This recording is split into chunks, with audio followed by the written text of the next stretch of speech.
cara nak isikan bobin ni. Kalau anda tengok di bahagian thread 3 ni, okey, kita ada satu disk lah. Ini untuk kita letakkan benang. Lepas tu anda akan tengok ada satu plug. Biasanya mesin yang baru-baru ni dia akan ada plug ni. Biasanya mostly semua mesin akan datang dengan plug ni. Cuma setengah dah hilang. Setengah orang tak tahu macam mana nak pakai benda ni. Saya akan tunjukkan. Sesetengah anda menggunakan clutch motor pada mesin. Dulu mesin ni pun saya gunakan clutch motor juga. Sekarang saya dah pakai servo motor. Jadi clutch motor ni bila kita on saja dia akan berpusing. Jadi dia akan kadang-kadang dia akan bergegar. Jadi ada ketika frekuensi getaran motor tu sama dengan frekuensi bobin winder ni, menyebabkan bahagian ni bergetar dan bising. Jadi antara benda yang anda boleh buat untuk mengurangkan masalah ni, macam saya dulu saya cuba ketatkan skru ni, tapi ketatkan sikit, longgarkan sikit, tapi dia masih bergetar. Jadi apa yang saya buat, saya lapik dengan sedikit kulit. Anda boleh lapik dengan getah ataupun boleh gunakan sedikit kulit untuk cuba mengurangkan getaran tu. Sekarang saya dah pakai servo motor, jadi tak ada masalah getaran ni lah. Biasanya itu akan berlaku kalau anda pakai pakai clutch motor. Okey, ada satu plug ni, kita naikkan plug ni ke atas. Kadang-kadang dia ketat sikit, anda boleh maybe gunakan dua tangan.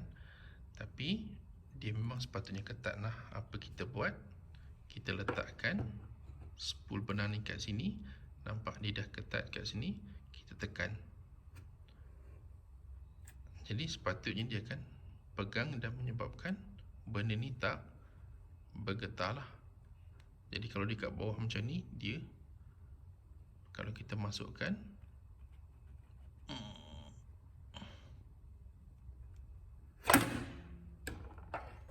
nampak? Sebab tu kita kena naikkan dulu plug ni ke atas. Baru okey, dah masukkan, baru kita tekan, baru dia secure. Okey, sekarang ni kita ambil benang. Okey, dah masukkan spool ke tempat dia. Kita masukkan benang melalui bahagian atas ni. Ini kalau susah, kita boleh pusingkan untuk kita masukkan benang dengan lebih. Okey, mana tadi? Kita boleh masukkan benang dengan lebih senang. Jatuh. Okey, kita boleh pusingkan supaya kita boleh masukkan benang dengan lebih senang. Lepas tu tolak balik. Pastikan bar ni selari dengan tempat letak benang. Sebab kalau dia tak selari, kadang-kadang orang lupa tolak ataupun dia tolak tak habis, nanti benang ni akan sangkut. Okey, masalah nanti. So pastikan bar ni selari dengan bahagian letak benang dekat bawah. Okey, bila kita dah buat macam tu, okey, sekarang benang tu, okey, dan masukkan di dalam lubang macam ni. Seterusnya sama juga, kita masukkan lilit melalui tensioner ni. Okey, sekarang pastikan dia betul-betul masuk. Tarik, pegangkan dua-dua benang ni dan tarik. Pastikan dia masuk ke. Sekarang bila kita tarik, kita akan rasa ada sedikit rintangan. Okey, maksudnya benang tu dah tegang. Untuk anda yang dah biasa bekerja dengan benang polyester untuk jahitan kain biasa, mungkin setengah orang dia akan terus lilit macam ni. Okey, dan dia akan on mesin dan tekan. Tapi untuk benang polyester kulit biasanya dia licin. Dia ada macam sedikit benang dia licin lah, lebih licin. Jadi kalau kita buat, dia biasanya tak akan lekat. Untuk benang kulit, apa yang anda perlu lakukan adalah anda kena keluarkan bobin ni. Okey. Okey, benang masukkan dalam lubang ni daripada dalam. Pegang. Okey. Pegang bahagian tepi ni. Securekan benang tu dan lilit. Okey, lilitlah 2-3 kali. Okey, kalau anda perasan, okey, bobin winder ni dia akan pusing ke arah jam. Jadi anda kena isikan supaya anda kena pasang bobin ni supaya dia berpusing. Okey, bila dia akan isi benang bila dia pusing ke arah jam. Jadi masukkan dan tolak.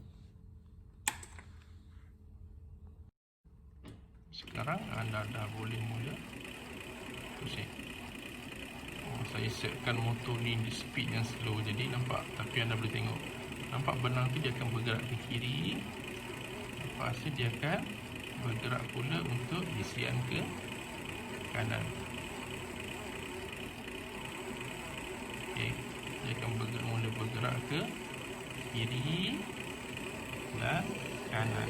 Okey, kalau anda tengok, nampak isian dia sekata. So, saya dah set dia punya tensioner tadi supaya isiannya sekata. Kalau isian tak sekata, maksudnya anda kena set semula. Satu lagi yang anda boleh adjust adalah bahagian ini, tempat kita masukkan bobin ni. Kalau anda nampak dia ada gap. Okey, gap ni apa tujuan dia? Bila kita ada bobin untuk masukkan, okey,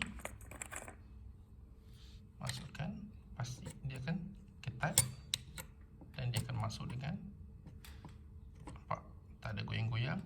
Dan bila benda ni pusing, puli ni pusing, dia akan berpusing sama. Tujuan gap ni adalah untuk kita boleh adjust. Okey, kalau longgar, anda masukkan ni, masukkan screwdriver dan kat sini dan buka, bagi gap, bagi dia besar sikit. Nanti dia akan pegang bobin tu dengan ketat. Tapi kalau tak boleh masuk, maksudnya anda dah terbuka banyak sangat, ambil plier, tekan sikit supaya dia kurang balik.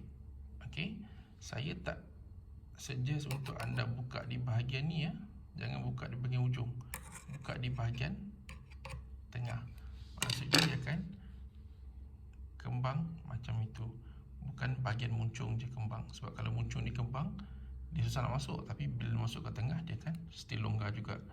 Jadi pastikan anda buka, masukkan screwdriver di bahagian tengah sini dan kembangkan dia.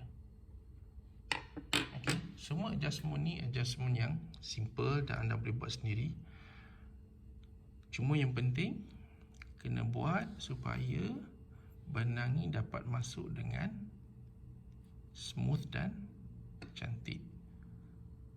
Saya ucapkan selamat mencuba. Jadi kepada sesiapa yang belum pernah set up ataupun baru nak beli mesin baru atau bercadang nak beli mesin baru, ini adalah adjustment yang anda boleh buat pada bobin winder.